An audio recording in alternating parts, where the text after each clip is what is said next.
தேடிச் சென்று அன்பை வழங்கினாலும் சிலர் நம்மை முள்ளாக மாறி குத்தி கிழித்து விடுவார்கள். கவனமாக இருங்கள். பணத்தை வைத்து எந்த ஒரு உறவையும் மனிதரையும் தாழ்வாக எடை போட்டு விடாதீர்கள். வாழ்க்கையே நிரந்தரம் இல்லாதது. இதில் நிரந்தரம் இல்லாத பணத்தை வைத்து நிரந்தரமான அன்பு கொண்ட மனிதர்களின் குணத்தை எடை போடுவது எந்த விதத்திலும் சரியானதல்ல. மௌனத்தை விட மிக சரியான தண்டனை வேறு எதுவும் இருக்க முடியாது. நம் எதிரிக்கும் நம்மை அலட்சியம் செய்யும் சில உறவுகளுக்கும்.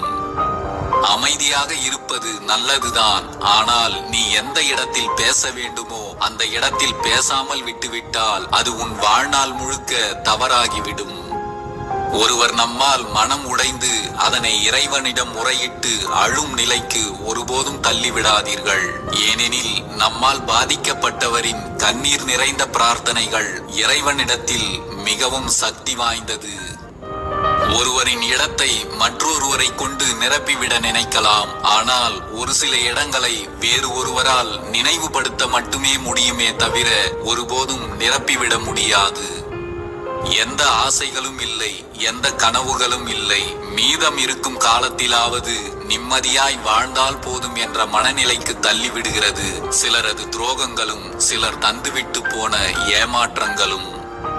உங்களிடம் எப்போதும் நிறைய பேசிக்கொண்டே இருந்தவர் திடீரென்று அமைதியாகிவிட்டார் என்றால் அவர் ஊமையாகிவிட்டார் என்று அர்த்தம் இல்லை. இனி உங்களிடம் பேசவே கூடாது என்ற அளவுக்கு நீங்கள் அவரை காயப்படுத்தி இருக்கிறீர்கள் என்றுதான் அர்த்தம்.